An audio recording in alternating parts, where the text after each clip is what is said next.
Modul pada hari ini adalah untuk menunjukkan 3 cara atasi isu perniagaan. Ini bagi memastikan ia merupakan strategi berjaya jana pendapatan, di mana objektif utama modul ini adalah untuk mengenal pasti isu berkaitan PKS bagi penjanaan pendapatan dalam norma baru.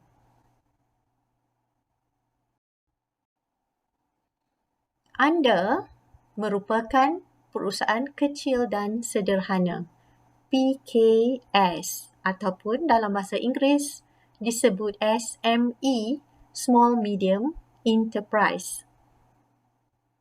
Anda merupakan tulang belakang ekonomi negara kerana anda telah menjana pendapatan dan membantu dan menyumbang kepada ekonomi sesebuah negara, the wealth of the country. Dalam masa yang sama, PKS memainkan peranan penting kerana menawarkan peluang pekerjaan kepada masyarakat. Siapakah mereka? Ya, mereka mungkin merupakan penganggur, orang yang sedang mencari pekerjaan, pelajar ingin membuat secara part-time, suri rumah, ibu tunggal dan penduduk setempat. Di sini seperti yang anda tahu bahawa PKS mereka memerlukan melaksanakan operasi melalui modal dan sumber-sumber. Sama ada sumber bahan mentah ataupun seperti yang saya kata tadi, sumber manusia sendiri sebagai pekerja. Jadi, kerana anda telah melaksanakan operasi berdasarkan modal, sumber dan sebagainya, sudah tentulah anda ingin mencapai ataupun mendapat pendapatan yang tinggi ataupun keuntungan untuk syarikat anda. Maka anda perlu memikirkan cara, kaedah bagaimana ingin ke hadapan untuk menjana pendapatan dan seterusnya memberi manfaat kepada negara secara umumnya. Mari kita lihat slide yang seterusnya yang menerangkan secara lebih terperinci. Saya membawa contoh syarikat ABC, iaitu merupakan syarikat pemprosesan makanan. Syarikat ini dibina atas kesedaran bahawa mereka perlu menawarkan produk yang berkualiti tinggi dan juga dijamin dari segi kebersihan. Lokasi syarikat ini berada di utara semenanjung Malaysia.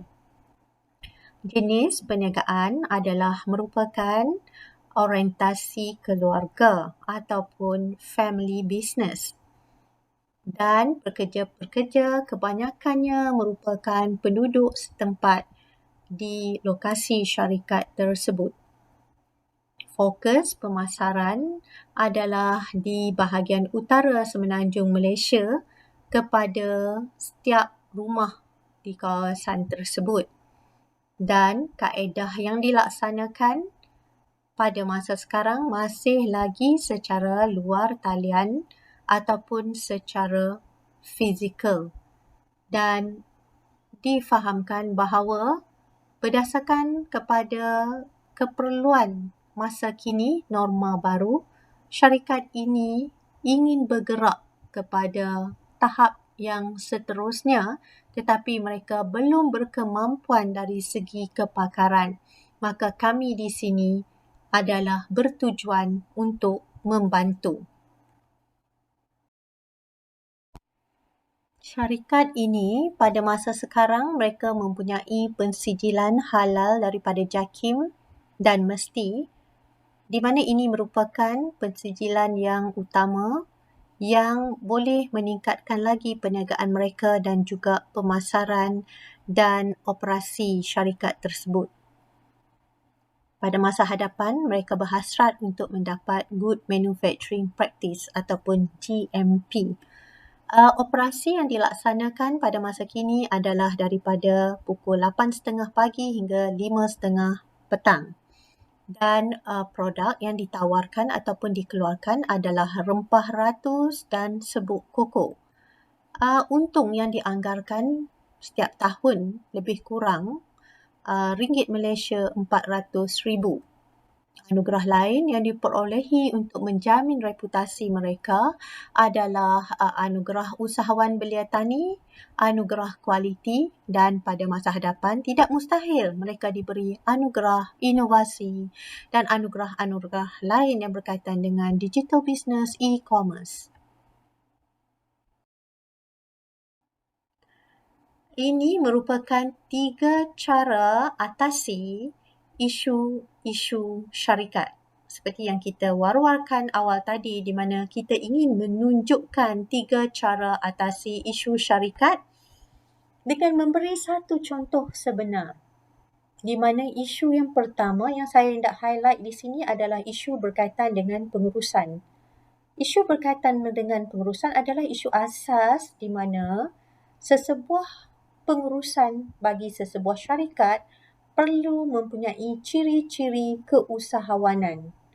Yang khusus di sini pada abad ini adalah isu yang berkaitan dengan kreativiti dan inovasi.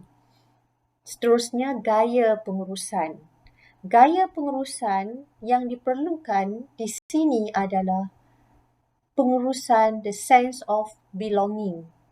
Rasa kepunyaan bersama, rasa tanggungjawab bersama bagi menjamin penjanaan pendapatan syarikat PKS. Isu yang seterusnya, disebabkan kita mengeluarkan modal dan sebagainya bagi operasi, maka operasi kita pasti perlu memastikan ianya berkualiti. Bagaimana kualiti dipastikan?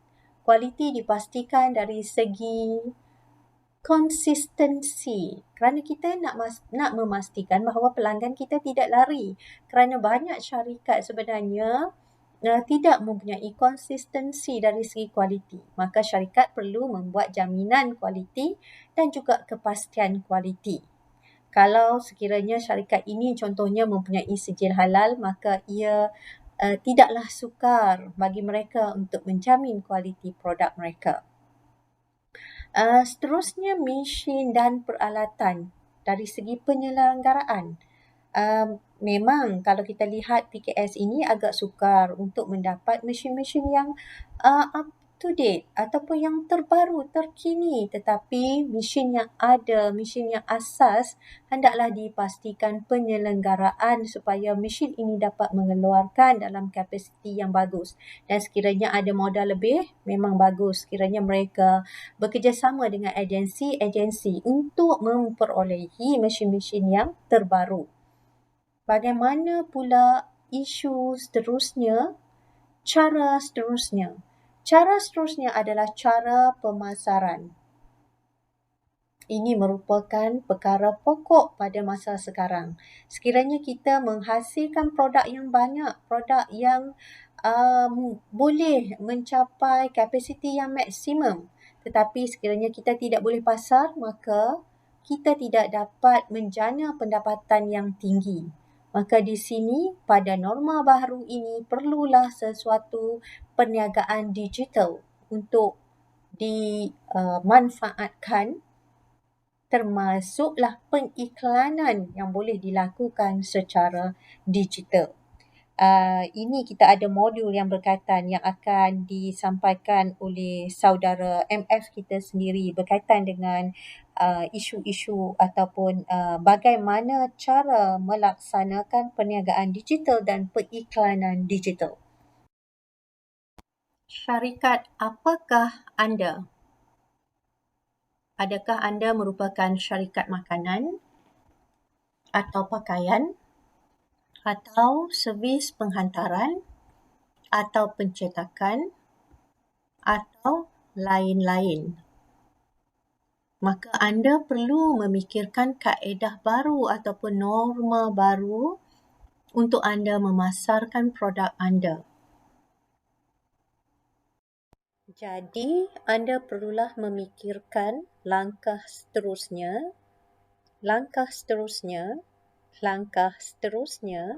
di dalam norma baru. Adakah anda hanya perlu menjual melalui WhatsApp ataupun Facebook, Instagram, email atau bagaimana caranya? Perlukah anda menggunakan digital business dengan lebih berkesan? Perlukah anda upgrade ataupun kemaskini website anda sendiri? Atau mungkin anda tidak mempunyai website dan anda perlu untuk mewujudkan website. Mungkin seterusnya kita boleh berbincang membuat sedikit pertukaran pengetahuan berkaitan dengan digital business di dalam normal baru.